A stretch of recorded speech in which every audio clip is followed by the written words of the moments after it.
For many 17 and 18-year-olds entering college, communication is always key. Some use Twitter, some use Facebook, others resort to other forms of media. However, in the last year, we have seen an increase in usage of a new app, Yik Yak, an app that allows people to communicate anonymously, has seen a significant rise in the past couple of months, especially among college freshmen.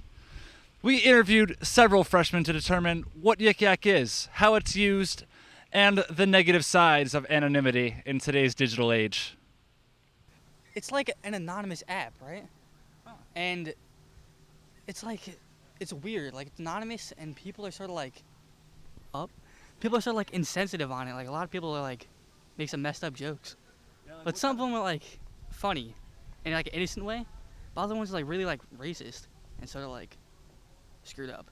People in college areas post on it, just like random thoughts that they have, and it's anonymous, so nobody can like see who's talking about what.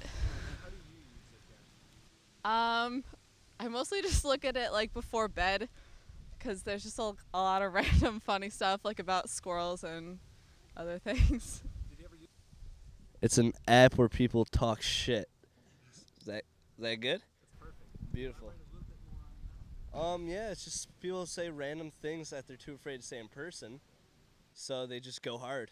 It's awesome. Yik Yak is a smartphone app providing a message board updating in real time. Posts are limited to a specific geographical area, for example, the college campus. Popular among college students, Yik Yak is restricted on high school campuses because, in some areas, cyberbullying was such a major issue. In fact, if you're too close to a high school when trying to access the app, you will be greeted by a message initiated by the school's firewall, restricting access to any site.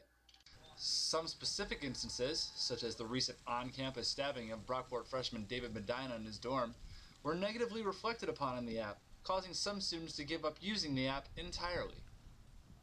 I just stopped using it primarily because when the kid got stabbed in our dorm building, like a lot of like racist things were going on, and like I just stopped using it. So they talked about how he got stabbed just because he was black, and like that's kind of like a racist thing to say, and I was just like, nah, because see. So the real question we have to ask after all of this, is anonymity in college a good thing?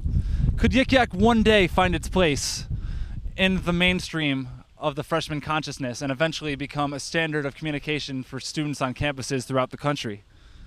Nobody knows these answers, and nor do I, but what we've seen today is that Yik Yak is definitely a presence not to be denied, and will be so for several years to come. For Brockport Television News, I'm Nick Reynolds, reporting live from the SUNY Brockport campus.